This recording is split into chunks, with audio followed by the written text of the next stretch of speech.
बलोचिस्तान में गैर मामूली सर्दी की लहर दाखिल। यख बस्ता हवाओं ने सर्दी की शिद्दत बढ़ा दी। क्वेटा में पारा -2 डिग्री तक गिर गया। कोहलू मुस्तकिल में लोग घरों में महसूर। मरी गलियात में शदीद बर्फबारी। गलियात में सयाहों का दाखिला बंद। आज़ाद कश्मीर की जागरा वैली में ग्लेशियर की जद में आने से दर्जनों मकानात को नुकसान पहुंचा। हुंजा, स्कर्दू, दयामर, लोअरदीर, एबटाबाद में बर्फबारी के बायस राबिता सड़कें बंद। लाहौर, रावलपिंडी, इस्लामाबाद में रात बारिश। इस्लामाबाद इंटरनेशनल एयरपोर्ट की छत एक बार फिर टपक पड़ी।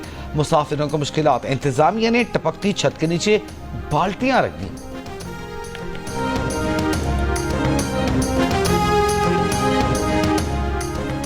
IMF वफ्द आज से $7 अरब के कर्ज प्रोग्राम के लिए पॉलिसी मुज़ाकरात का आगाज करेगा। मुज़ाकरात का आगाज वज़ीर ख़जाना मोहम्मद औरंगज़ेब से मुलाकात से होगा। पाकिस्तान और IMF के दरमियान तकनीकी मुज़ाकरात तकरीबन मुकम्मल हो गए। कल पहला सेशन वज़ारत ख़जाना हुक्काम और दूसरा FBR हुक्काम के साथ हुआ। पॉलिसी मुज़ाकरात तकरीबन 2 हफ्ते तक जारी रहेंगे। मुज़ाकरात के बाद जायजा मिशन अपनी सिफारिशात IMF एग्जीक्यूटिव बोर्ड को देगा। एग्जीक्यूटिव बोर्ड इस माह के आखिर या अप्रैल के अवाइल में $1.1 अरब की अगली किस्त जारी करने और बिजली सस्ती करने या ना करने के बारे में हतमी फैसला करेगा।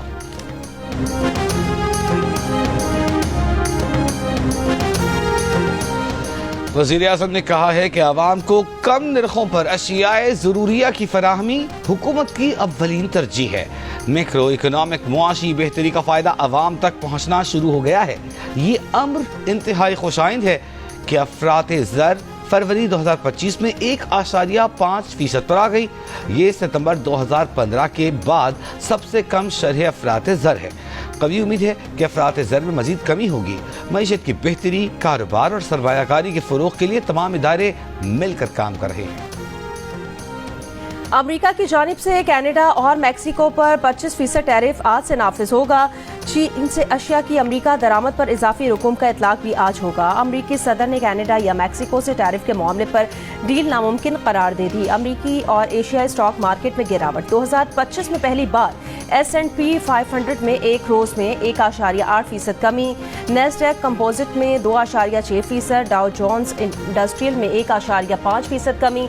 दुनिया की सरे फहरिस्त टेक्नोलॉजी कंपनीज के शेयर में भी गिरावट। जापान का निकाई 2%, हांगकांग का हैंग सेंग 1.5% गिर गया। इसराइली अफवाज की शाम में पेशकदमी। सरहद से 13 किलोमीटर अंदर तक गैर एलानी कब्जा। इसराइली ड्रोन्स और हेलीकॉप्टर्स की परवाजें। बुलडोजर्स के साथ फौजी कुमक मौजूद। दरआ के इलाके तल अल माल पर साबिक असद हुकूमत की फौज की चौकी मौजूद थी। रूस ने यूक्रेन में यूरोपीय अमन दस्तों की मुमकिना तैनाती की मुखालिफत कर दी। वियना में रूस के मुस्तकिल मंदूब ने मौक़िफ़ अपनाया कि यूरोपीय यूनियन गैर जानिबदार नहीं, जबकि अमन दस्ते गैर जानिबदार होने चाहिए। रूस को उल्टी तरतीब किसी सूरत बर्दाश्त नहीं। रूसी एजेंसी का दावा था कि यूरोप 1 लाख एहलकार यूक्रेन में तैनात करना चाहता है। भारत और ऑस्ट्रेलिया के दरमियान चैंपियंस ट्रॉफी का पहला सेमीफाइनल आज दुबई में होगा। मैच की आखिरी तैयारियों के तौर पर ऑस्ट्रेलियाई टीम ने प्रैक्टिस की, जबकि भारतीय टीम ने आराम किया। मैच से कबल होने वाली प्रेस कॉन्फ्रेंस में भारतीय क्रिकेट टीम के कप्तान रोहित शर्मा का कहना था, ऑस्ट्रेलियाई टीम शानदार है, खुसूसन नॉकआउट मरहले में सख्त हरीफ है।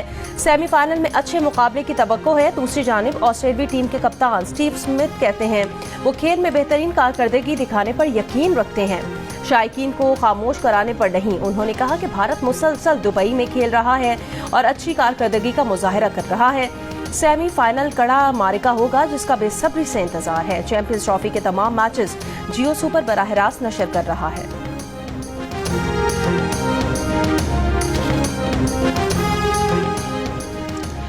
दौरे न्यूजीलैंड के लिए पाकिस्तान टीम का ऐलान आज किया जाएगा। पाकिस्तान की T20 स्क्वाड से मोहम्मद रिजवान, बाबर आजम, नसीम शाह की छुट्टी होने का इम्कान, जबकि T20 टीम की क़यादत शादाब खान को सौंपे जाने का इम्कान।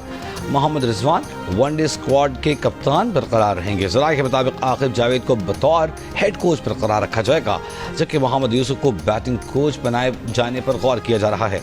पाकिस्तान ने न्यूजीलैंड में 5 T20s और 3 वनडे मैचेस खेलने हैं। कराची नाजिमाबाद ईदगाह ग्राउंड के करीब इमारत के तहखाने में ऑनलाइन फूड डिलीवरी कंपनी के गोदाम में लगी आग 8 घंटे बाद बुझा दी गई। फायर ब्रिगेड की 10 गाड़ियों ने आग पर काबू पाया। गोदाम में जाने का रास्ता एक ही था, जिसकी वजह से मुश्किलात रहीं। गोदाम में घी, तेल और आटे समेत खाने पीने का सामान था। वाकई में कोई जानी नुकसान नहीं हुआ।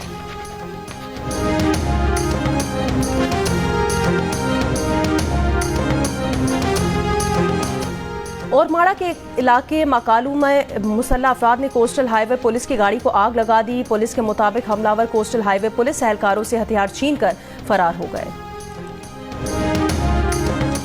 बिलावल भुट्टो जरदारी से बलूचिस्तान और सिंध के वज़राए आला की मुलाकात। मुराद अली शाह और सरफराज बुगटी ने सूबाई हुकूमतों की कारकर्दगी और इंतजामी मसाइल से आगाह किया।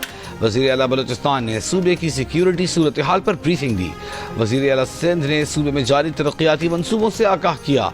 बिलावल भुट्टो जरदारी ने दोनों वज़राए आला को अवाम के मसाइल के हल के लिए हर मुमकिन इक़दाम करने की हिदायत की है। कौमी असम्बली कायमा कमेटी बराए दाखिला ने मुस्तफ़ा आमिर कत्ल केस में ज़ेली कमेटी बना दी। कमेटी में साबिक वफाकी वजीर अब्दुल कादिर पटेल, रुकन कौमी असम्बली आगा रफ़ीउल्लाह और नबील गपोल शामिल हैं। MKM से ख्वाजा इजहारुल हसन भी कमेटी का हिस्सा हैं। कमेटी ने मुस्तफ़ा आमिर कत्ल केस में आइंदा इजलास में IG सिंध को तलब कर लिया है।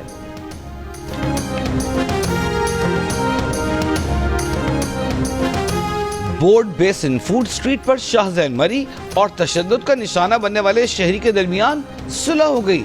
DIG साउथ असद रजा का दावा। मुद्दई मुकदमा बरकत सुमरो ने राजीनामा कर लिया है। राजीनामे का कानूनी कार्रवाई पर असर नहीं पड़ेगा। केस का चालान भी मुतालिका अदालत में जमा कराया जाएगा।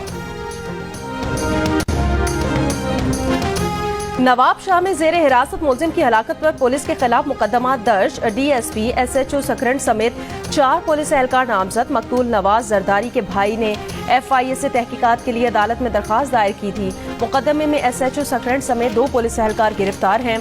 गुज़श्ता दिनों पुलिस की जेर हिरासत डकैती का मुलजिम दौरान तफ्तीश हलाक हुआ था।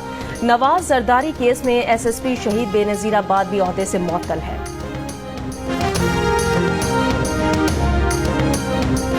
नॉर्थ कराची में अगवा के बाद कत्ल होने वाले बच्चे सालिम के वालिदैन की प्रेस कॉन्फ्रेंस। अब तक पुलिस तफ्तीश पर इजहार अफसोस। कहा, बेटी की लाश 18 जनवरी को मिली, कातिलों को अब तक पकड़ा नहीं जा सका। पुलिस अपने बयानात बदल रही है, कातिल को मंजर-ए-आम पर लाया जाए। विफाकी वजीर अवैस लगारी की पार सेक्टर रिफॉर्म्स पर इंटरनेशनल डेवलपमेंट पार्टनर्स के साथ मीटिंग। अवैस लगारी ने कहा, IPPs के साथ मुज़ाकरात आज़ाद, मुनसिफाना और शफाफ हैं। IPPs के पास मुज़ाकरात न करने या सालसी और फोरेंसिक ऑडिट का ऑप्शन है। मीटिंग में इंटरनेशनल वफ्द को टेक या पे से टेक एंड पे में मुंतकिली और फर्नेस ऑयल प्लांट्स के खात्मे, बिजली की होलसेल मार्केट पर ब्रीफिंग दी गई। अवैस लगारी ने कहा कि हुकूमत 5 से 8 साल में गर्दिशी कर्जे के खात्मे के लिए रोड मैप देगी। हुकूमत नेट मीटरिंग की रैशनलाइजेशन करने जा रही है। हुकूमत अब मजीद बिजली नहीं खरीदेगी। भारतीय निजात कैनेडियन ताजर अंकित श्रीवास्तवा ग्रुप के कनाडा में खुफिया सरगर्मी में मुलव्वस होने का इंकशाफ। श्रीवास्तवा ग्रुप पर जाली वेबसाइट चलाने का इल्जाम है, जिन न्यूज आउटलेट्स जैसी दिखती हैं। कैनेडियन मीडिया के मुताबिक इन वेबसाइट्स का मकसद भारत के हक में और पाकिस्तान के खिलाफ मवाद फैलाना था। कैनेडियन सिक्योरिटी इंटेलिजेंस सर्विस ने भी भारतीय ग्रुप से मुतालिक रिपोर्ट जारी की थी। CSIS रिपोर्ट के मुताबिक वेबसाइट का मकसद कैनेडियन अवाम के राय और इंतखाबी अमल पर असरअंदाज होना था। ग्रुप ने यूरोप में भी भारत के हक में मुहिम चलाई। भारतीय ग्रुप अखबारों और तेल और गैस की सनत के कारोबार से वाबस्ता है।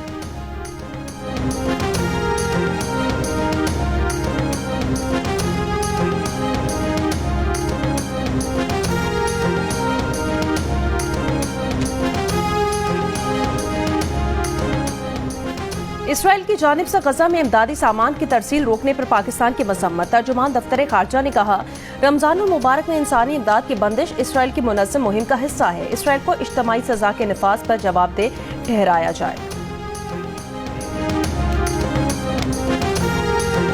इसराइली वज़ीर आज़म ने कहा है कि गजा पट्टी में जंग की बहाली ज़ेरे गौर है। जंग के आइंदा और ना रुकने वाले मरहले की तैयारियां कर रहे हैं। पार्लियामेंट से खिताब में कहा, गजा पट्टी के बारे में अमरीकी सदर ट्रंप की दूरअंदेशी की हिमायत करते हैं। इसराइली पार्लियामेंट में यरगमालियों के लवाहिकीन का वज़ीर आज़म नेतन्याहू के खिताब के मौके पर एहतजाज, नारे लगाए। सिक्योरिटी एहलकारों और यरगमालियों के लवाहिकीन में झड़प भी हुई।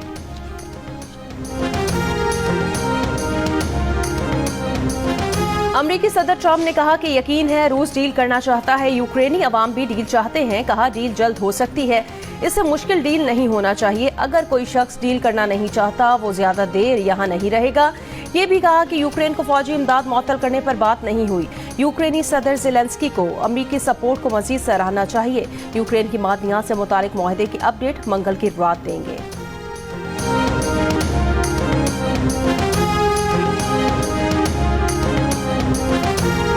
अमरीकी सदर ने यूक्रेन के लिए तमाम फौजी इमदाद रोक दी। व्हाइट हाउस ओहदेदार के मुताबिक सदर ट्रंप ने वाज़ेह किया है कि उनकी तवज्जो अमन पर है।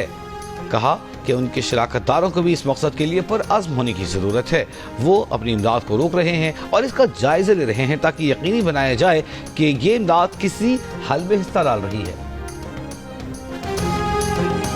पोप फ्रांसिस को सांस लेने में मुश्किलात, तबीयत मजीद खराब हो गई। वेटिकन के मुताबिक पीर के रोज पोप फ्रांसिस को 2 मरतबा सांस की शदीद कमी का सामना रहा। पोप फ्रांसिस को दोबारा वेंटिलेटर पर मुंतकिल कर दिया गया। पोप फ्रांसिस 14 फरवरी से इटली के अस्पताल में ज़ेरे इलाज है।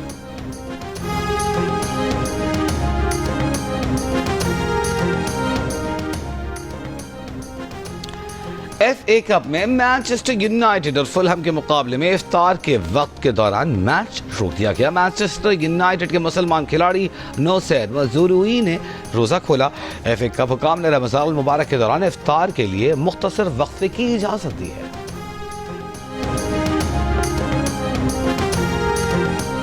क्रिस्टियानो रोनाल्डो को ईरान में 99 कोड़ों की सजा का डर या इंजरी।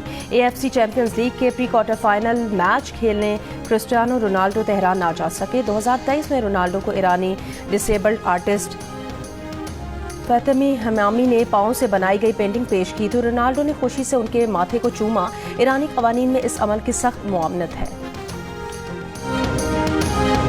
जज्बात नैयरा सुल्ताना की सालगिरह नहीं भूले परस्तार। नैयरा सुल्ताना ने हीरोइन से लेकर कैरेक्टर एक्ट्रेस तक हर किरदार बखूबी निभाया। फिल्म 7 लाख से शोहरत पाई। उर्दू, पंजाबी, पश्तो और सिंधी जुबान की 200 से ज़ायद फिल्मों में काम किया।